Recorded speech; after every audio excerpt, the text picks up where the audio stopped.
no sorcerer, but I'll gladly test your steel, old friend.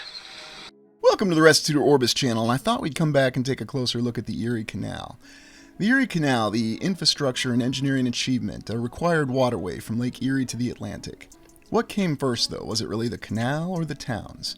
History tells us the towns came first, and I suppose that makes sense that they had the cities of Buffalo, although it was a village at the time, and they needed to construct a canal to connect Lake Erie to Atlantic. The solution was to build a 363-mile canal, and build 36 locks and other supporting infrastructure to include aqueducts and diverting waterways, and as we know in the 1800s, this was not exactly a great difficulty.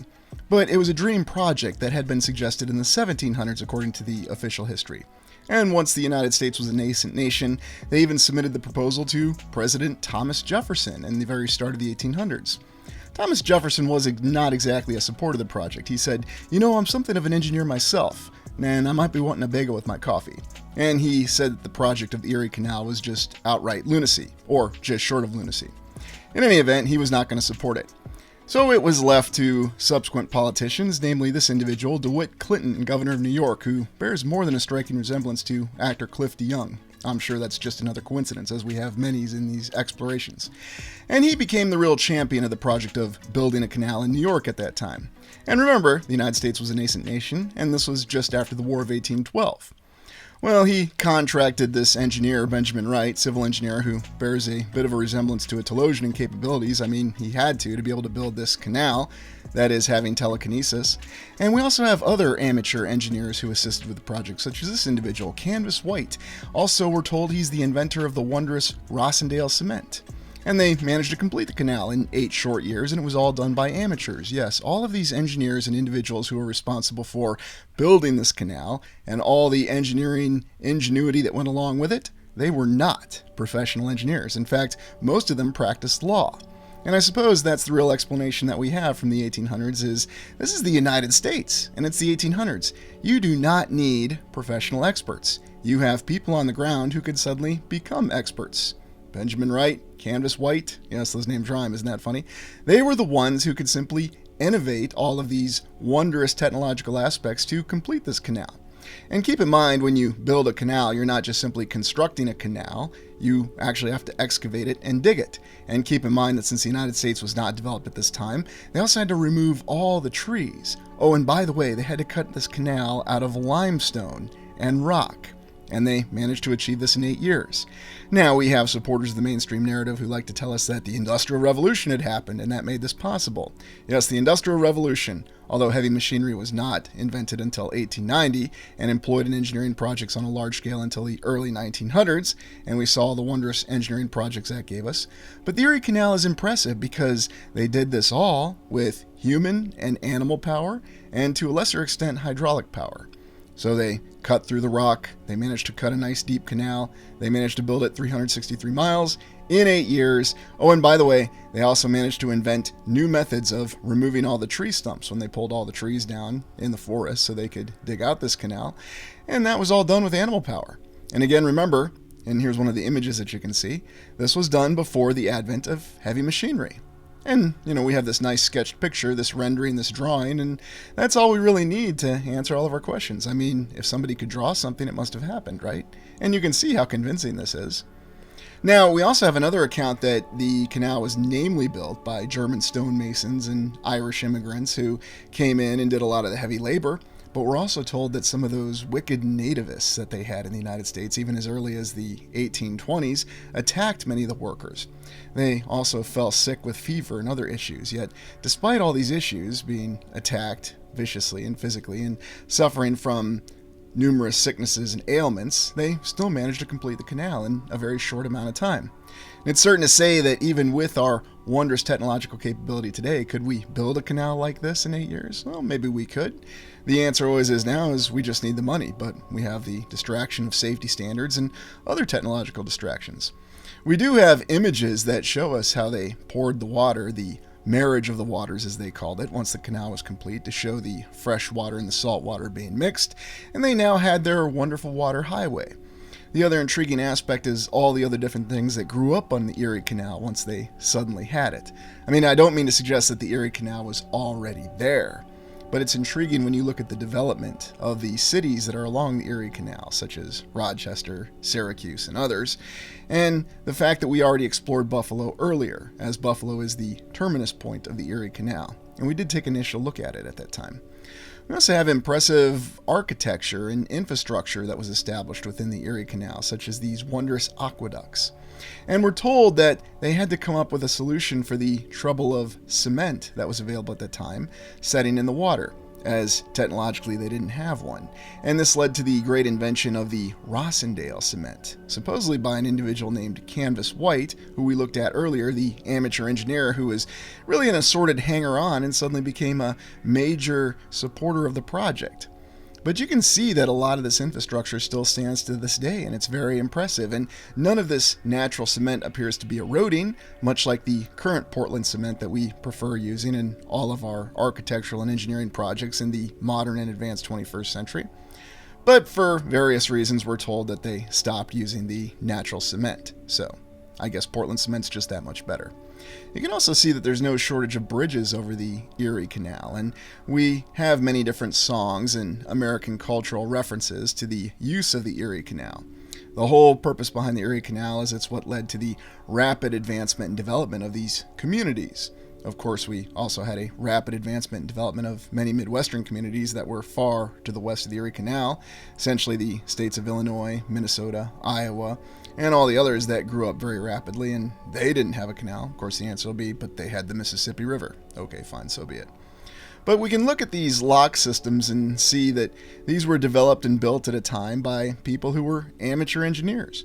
So really, that's all they needed at the start of the 1800s? You just need a bunch of amateur engineers and a very dedicated politician, and suddenly you can build a canal out of nothing. You can bring in a bunch of immigrant workers who speak varied languages and put them to work on the task, and they can do an expert job at it. Oh, and they can die from sicknesses and then be attacked by people who employ nativist standards. Now, we're not told that the no-name or know-nothing party, whatever you want to call it, at the time existed in the 1820s when they were building this very elaborate and difficult canal, and yet at the same time they're telling us that the same sentiment existed. So once again, it's quite intriguing how we have this existence of political parties in the United States. But whatever the actual explanation, we're told that they managed to build the canal in 8 years using all human, animal labor, and a little bit of hydraulic power. The other interesting things to consider is they just seem to be able to innovate technological solutions on the fly. And I always find it intriguing that whenever we have these difficult challenges when considering our official historical account, the answer tends to be is that we have polymaths who just seem to pop up. I mean, that's how they explain the entire Renaissance, is suddenly all these polymaths just came about, these people who were experts in everything, and they could do anything because they would apply themselves properly. I wasn't really joking earlier when I said that President Jefferson was something of an engineer himself. I mean, it seems that if you practiced law at this time, you could really do anything. And we do have some very intriguing schematics and sketches of both the locks and the Erie Canal itself. Although, when you consider this, is this really something that was a design from the ground up? Or was this something that was merely a recording of what was already there? And then the real project was simply augmenting it and then pressing it back into service. What makes more sense given the timeline that we have? And what makes more sense given the respective skill set of the individuals that we have involved with this supposed project? Now, if you want to sit there and believe that a group of legal eagles from the early 1800s and politicians, and then a slew of people who had these varied skills of being polymaths, were just able to innovate and pull this canal out of their unique imagination when one had not existed before, then you're welcome to go ahead and believe that. But you have to consider the logistical challenges of doing all this. And let's just be kind and generous. Let's say that the official historical account is correct. How exactly did they logistically support this large grouping of individuals and animals that they had working in this area? I mean, they certainly had to develop the ability to bring supplies to them. They didn't have the railroad at the time. And indeed, the official historical account tells us that it was actually the development of the railroad that began to supplant the Erie Canal as the main highway from the Great Lakes to the Atlantic. We do have many of these images, though, that give us the impression that they used the canal for many transport purposes. And of course, we're told ad nauseum to this day that it's far cheaper to transport things over a waterway than even on rails, depending on the particular situation. But for whatever reason, the canal fell out of favor, but it's still managed and used by the good people of New York. Now, let's look at the other projects that we've examined. We've looked at a very unique and incredible dam built in Art Deco style in the middle of the desert in southwestern United States. We looked at an impressive national monument, Mount Rushmore, in South Dakota. And now we look at how isolated this particular canal was.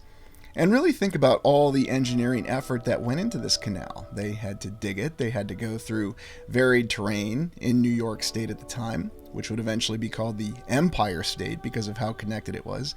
You know, it's very interesting for a nation that loves and cherishes democracy, and we certainly love to say that every day in the United States. We sure also love to bandy about the term empire. Empire this, empire that. I wonder why that is. In any event, given how well connected New York was, we're told that the Erie Canal is how the state grew up so quickly and why they had such large communities at the time. Although the Erie Canal would have nothing to do with the growth of New York City because that was right off the Atlantic, there's no shortage of commemoration projects that tell us just how important it was.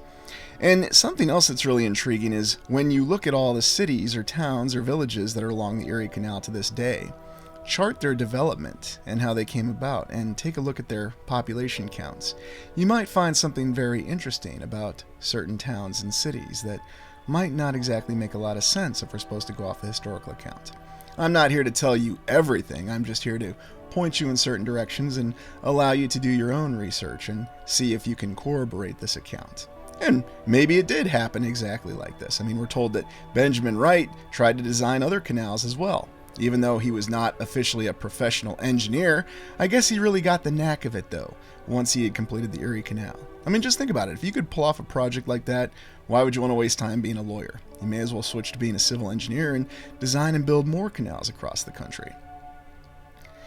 The other interesting aspect, though, is considering the nature of the United States in the early 1800s. The United States did not have a grand old time in the War of 1812. It was quite a struggle, and yet it's a conflict that's nearly as strange as the United States Civil War in terms of its account and great difficulties. We're told that the United States was unable to achieve many military successes in the War of 1812. And the reason I reference that is, at the same time, if they were thinking about innovating and building a canal where none had existed before, then why didn't they just simply clear the terrain? I mean, level the entire terrain. If they had hills that they couldn't get over, it would be a lot easier just to dig it out. We'll look at some of the cities on the Erie Canal, such as Rochester, New York, and we also think back to our examples of Rochester, Minnesota. I'm wondering if they have a plumber building equivalent here, and believe it or not, they actually do. It's very interesting, though, when we consider how many of these names tend to get recycled and reused across the United States, such as Rochester. And there are many older buildings in Rochester, in New York, that give us the impression that this community is much older than we might like to believe. Certainly there's no shortage of old world architecture, and you'll find some of the finest examples in all these cities and towns that are along the Erie Canal to this day. And indeed, when we explore Buffalo, New York, it's one of the most well-known examples. Rochester has its own very unique building that's quite similar to the Plummer building that we looked at in Minnesota. And this is the New York Times Square building. And these are the wings of progress on the top of it. Now, naturally, this is an Art Deco building, because what else would it be? And we're told that this particular Art Deco building had its cornerstone laid on the very day that the stock market crash in 1929 happened. Now, you might be thinking, well, shouldn't the building have been canceled? But of course not. There was no issue with completing this building by 1930, and it has a very unique design with it, with the wings of progress on top of it. This is definitely a building that I've tabbed for an on-site exploration, because I'd certainly like to see what on the interior survives. The initial look that I've gotten from some of the images shows that this is an Art Deco building that unfortunately has not fared well.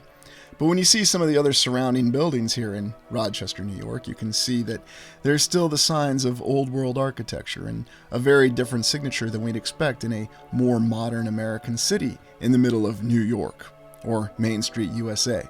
Something about this doesn't look Main Street, USA at all. The other interesting thing is we've looked at very unique Art Deco buildings that do seem to be associated with the Erie Canal and the Great Lakes region, especially Lake Erie. You might recall the Mohawk building that we looked at earlier with its very, very impressive action figure on the front of it that somebody decided to do at that time. Why is it we always have these Art Deco buildings, though, that always seem to have the same construction timeline? They're always done within a year or less. The longest ones are 2 years, but the average is 1 year. and they always seem to be constructed in the late 20s. Many of them were even told they started construction, such as this one in Rochester, with the Great Depression happening. And so is it really that old adage that all you need is an economic downturn and suddenly you can churn out the greatest buildings? Well, I guess since we're told that the economy is doing so well in the United States right now, we're not going to get any really nice and new buildings. Sorry, it's container revival style for you, and that's going to be the nicest house you can get. Looking a little closer, though, we do see some of the very intricate details that we've come to associate with Art Deco. Now think back to this whole account that we have of the Erie Canal. If this canal was already there, and these settlements were already there, which we have strong indications that that tends to be the case, then what does it really tell us about the previous civilization? That the Erie Canal really was one of its highways and that they had a very different layout in terms of our civilization. Now, does that mean that they didn't have roads, or does it mean that they had something more advanced that they just happened to use the waterways with? Or perhaps the waterways were just simply an aesthetic for them and they had other means of transporting things. Going to Syracuse, New York, we see no shortage of old world buildings off of the Erie Canal, and we can see some varied and beautiful designs along with it. Very interesting aspects, though, when we look at some of the towers and the clock towers and all the very well-developed architecture, and you'll find some very beautiful sights in Syracuse. And in other tangential explorations, we've looked at Syracuse in a variety of ways before. We've even looked initially at Syracuse University. Quite intriguing, though, that so many old world buildings managed to survive in one particular location. Now, if you're thinking about this and whatever our actual account was when Syracuse was discovered, because we're told that Syracuse grew up rather quickly, and a lot of it was based on the university, and of course it was based on the traffic of individuals coming through on the Erie Canal. That is something that does actually support the mainstream account, and I will say it when we do come across it. But I find it so intriguing that we have all these buildings that just seem to repeat all across the United States from the old world, such as our quote-unquote flat iron building. I mean, you may as well have one of those here in Syracuse as well, but we've seen this type of building all over the place. So very intriguing. In fact, they even have one in China, but we're told it's because China likes to copy U.S. architecture. And then let's not forget Archibald Stadium at Syracuse University. Yes, our stadium that we looked at during our stadium's exploration that looked a bit like a castle. And of course, we posited many different possibilities for what stadiums originally were. And you can see no shortage of old world buildings around this particular stadium. Although it should be noted that Syracuse University is not free from the scourge of brutalist architecture, as we see here in what I'm told is a library. I'll be honest, I haven't actually been to Syracuse University and don't really have a strong inclination to be going back to universities for any on-site explorations anytime soon. I'll look at them, but for some reason, I seem to have difficulties. But here we have a nice Carnegie library. Yes, that's exactly what they'll tell us, and you can see looking at the building that this is indeed a Carnegie library, and you have all the nice trappings of a typical Carnegie library, the wonderful columns and the great towers, because how else are you going to know you're going into such a building? Some of the other architecture, though, that you look at across Syracuse is very intriguing, such as these buildings and then what they have, this monument, or exactly what you want to call this. And I intentionally didn't do the research on the monument because I just wanted to get my own impressions of it. And I think this is something, and on a more serious note, I'm going to get on the ground and look at all these cities on the Erie Canal because I'd very much like to assess the construction materials, especially with this account that we have of extensive uses of what we're told by the historical account is Rossendale cement. You know, before we decided to use the better and more creaky Portland cement or concrete or whatever you want to call it in subsequent years. Very interesting across the board though, and I like to assess exactly what the construction materials of these buildings, of the supporting infrastructure of the canal is, and every monument and even this church over here, and compare and contrast it with some of the other buildings that we have. That's always the nice thing when you have so many different old world buildings in one location, is it allows you to do a little bit better of analysis. Or you could be one of those people who supports the mainstream account and believe that you simply need technology to actually tell you what these buildings are constructed of. You don't need to make your own assessments, just have someone else or something else do the thinking for you. And really, you really don't have any reason to do anything. You can just sit there and accept everything as it's told to you. And if that's how you want to be, have at it. I, however, find it a little bit more intriguing to do these explorations and really consider exactly what we've been told, because there seems to be quite a significant mystery here with the Erie Canal. Not just with the canal itself, but also with all these cities and towns that have grown up along it, all this supporting infrastructure. It seems to me that we have a very strong example of numerous lines of evidence for wondrous constructions, whether it's part of Syracuse University, it's part of Rochester, New York, the other towns, the canal infrastructure, that give us clear indications of a previous civilization that was far more advanced and had far greater capabilities of construction than we have to this day. Now you can repeat and say that yes, if we were so inclined, we could do these buildings if we wanted to, but we have safety standards, we have distractions, and it just doesn't make sense. We need to build things that are more efficient now.